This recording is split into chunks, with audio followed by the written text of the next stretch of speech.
You know what's wild? After leaving a narcissist, the hardest part isn't even the breakup itself. It's waking up at 3 a.m., scrolling through old photos, wondering if maybe you were the problem. It's that voice in your head that says, "But remember that one perfect weekend?" Or, "Maybe if I had just tried harder." Can you relate to that? Because here's what nobody warns you about. Your heart doesn't care about logic. It doesn't care that they lied, cheated, or made you feel like you were losing your mind. There's still this invisible rope pulling you back. That rope, it's called a trauma bond. And today, I'm going to show you exactly how to cut it so you can finally breathe again. Let's talk about why it's so hard to let go. Because it's not that you're weak or crazy, it's that your brain got trained to depend on someone who kept hurting you. I know that sounds dramatic, but hear me out. Here's how it usually happens. In the beginning, they make you feel like you've met your soulmate. The flowers, the attention, the deep talks, all the promises of forever. You finally feel seen and loved. Then, out of nowhere, it flips. They go cold. The silent treatment starts, the criticism, the confusion, and just when you're ready to walk away, they come back with a little sweetness, a text, a hug, an apology, just enough to pull you back in. That up and down cycle messes with your brain. It's like emotional gambling. You're not waiting for love anymore, you're waiting for that next hit of love.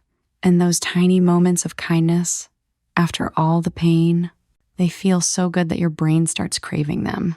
Here's what's actually happening inside you. When they hurt you, your stress hormones, things like cortisol, flood your body. You feel anxious, scared, worthless. Then, when they suddenly switch and act nice again, your brain releases dopamine and oxytocin, the same chemicals that come from falling in love or from addictive drugs. That mix of pain and relief turns into a real chemical addiction. Your brain starts connecting them with both the hurt and the comfort, and that's what keeps you hooked. That's why you can't just think your way out of it. Logic doesn't work because your body's literally wired to crave the person who caused the pain. And here's the sneaky part. The unpredictability is what makes it even stronger. If they were awful all the time, you'd leave. If they were loving all the time, you'd feel safe. But that constant guessing, never knowing which version of them you'll get, keeps your brain stuck in hope and fear. It's called intermittent reinforcement, the same trick used in gambling. Sometimes you win, mostly you lose, but those rare wins keep you playing. I remember lying awake at night thinking, if I just love him better, maybe he'll go back to being that amazing guy from the beginning. But here's the truth that broke everything open for me. That guy never existed. That was the bait. The real person was the one behind the mask, the one who showed up once I was already hooked. And here's why it's so hard to break free. You feel like it's your job to fix them. You think you're the only one who truly understands them. You confuse intensity with love. You mistake anxiety for passion. That racing heart isn't excitement, it's fear. You've pulled away from everyone else, so they've become your whole world. And you've invested so much time that walking away feels like losing everything. But friend, that's not love. That's a trap, a carefully built illusion to keep you small and dependent. The first step to freedom? Seeing it for what it really is, not a relationship, but a hostage situation disguised as love. All right. Here's your first homework, and I'm serious about this because it saved my life. Get a journal. Or open your notes app, and I want you to write down everything. Not the good stuff, we'll get to that. I mean everything that hurt, every lie they told, every time they made you feel crazy for having normal feelings. The cheating, yes, even the stuff you tried to forgive and forget. The times they criticized you in front of others, that cold, empty look they'd give you when you were crying. Write it all down. But here's where it gets deeper. Go back to those good moments too. You know, the ones where you thought, See, this is the real him. Now, ask yourself, was that really love? Or was that just enough kindness to keep you from leaving? When I did this exercise, I realized something heartbreaking. Those sweet moments weren't signs he cared. They were strategic. They were perfectly timed to keep me small, confused, and dependent. That family trip came right after I threatened to leave. That "I love you" always after he'd torn me down. Once you see the pattern on paper, you can't unsee it. And that's when the fog starts to lift. The next thing that changed my life? Learning the language of narcissistic abuse, because suddenly I had words for what I'd been living through. Love bombing. That wasn't romance, that was manipulation. Gaslighting. I wasn't crazy, I was being systematically confused. Devaluation. That wasn't me failing, that was part of their cycle. Discard. That sudden coldness, the ghosting, the way they drop you without a second thought. That's not because you changed, it's because you stopped serving their need for control. And then, when you start to move on, hoovering. Those "I miss you" texts, calculated moves to pull me back in. The moment you start reading about narcissistic abuse, whether it's books, articles, or videos like this, everything clicks into place. You realize, oh my God, this isn't just him. This is a playbook. And I'm not the first person he's run these plays on. And once you see the tactics for what they are, you can't be fooled by them anymore. That's your superpower. Knowledge breaks the spell. Now here's the part that might sting. But you need to hear it. While you were at home, holding everything together, loving them through their bad days, defending them to your friends, what were they doing? They were destroying your name. I'm talking about the smear campaign. The lies they told about you to anyone who would listen. To your face, they acted like everything was fine. But behind your back, they were painting you as crazy, controlling, lazy, unstable. The reason for all their problems, and the worst part, people believe them. Because narcissists are so good at playing the victim. So before you start romanticizing the past, remember this. While you were busy protecting their reputation, they were busy destroying yours. That's not love. That's not even basic respect. That's betrayal. Don't let nostalgia make you forget what they did in the shadows. I know this is hard to accept. Trust me, I fought this truth for years. You're still hoping they'll change. That one day they'll wake up, realize what they lost, and become the person you always believed they could be. Maybe you think, if I just give them one more chance. But here's what I learned the hard way. Narcissists don't change. Not for you, not for anyone. And if you go back, it won't get better. It gets worse. Why? Because now they know you'll take them back. They lose respect for you. They see your forgiveness as weakness. And the abuse escalates because they realize they can get away with more. You have to grieve the person you thought they were. That person doesn't exist. And holding on to hope is the rope that keeps you tied to your pain. I'm not saying this to hurt you. I'm saying this to free you. Okay, here's where the real work begins. To break that trauma bond, you need to physically disconnect. If you can, go full no contact. Block their number. Block them on social media. Yes, even Instagram, stop checking their stories. No, just one conversation to get closure.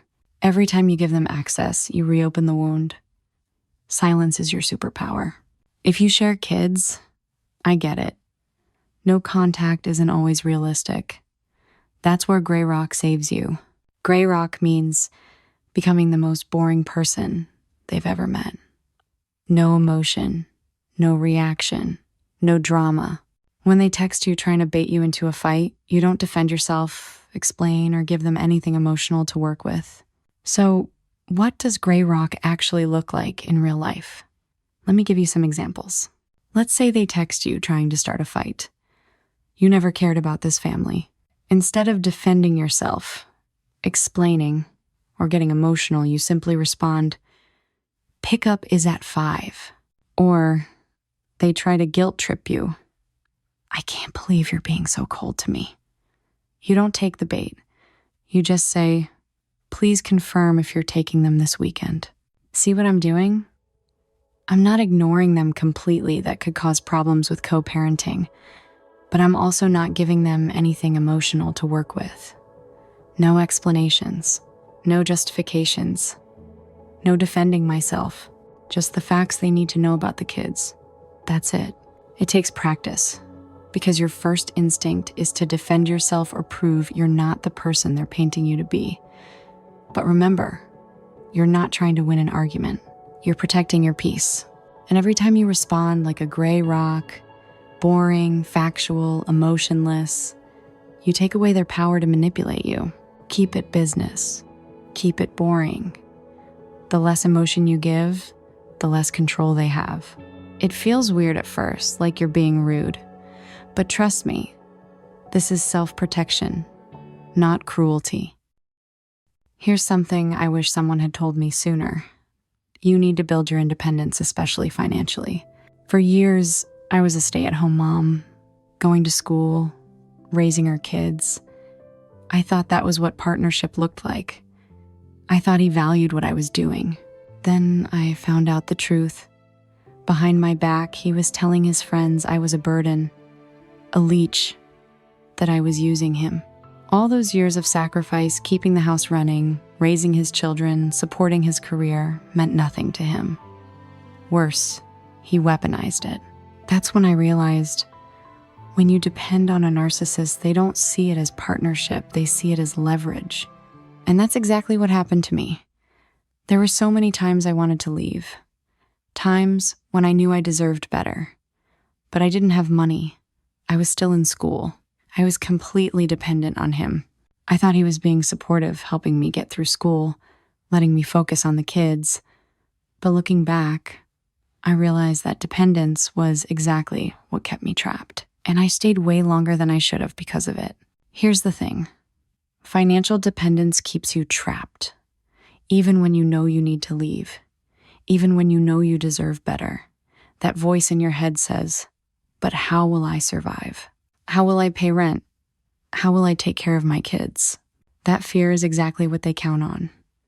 They want you to feel like you can't make it without them, because as long as you believe that, you'll stay. But I'm here to tell you, you are more capable than you think. So here's what I did. I started rebuilding. I finished school and got a job. I started saving my own money. Every dollar I earned was proof I didn't need him. And let me tell you, financial independence isn't just about money. It's about dignity. It's about looking in the mirror and knowing you can stand on your own 2 feet. It's about not having to ask permission to buy groceries. Not having to justify every purchase. Not having to stay silent when they disrespect you because you're afraid they'll cut you off. It's about knowing that if you need to walk away tomorrow, you can. Start small if you have to. Open your own account they don't know about. Put away even $20 a week. Take that certification course. Update your resume.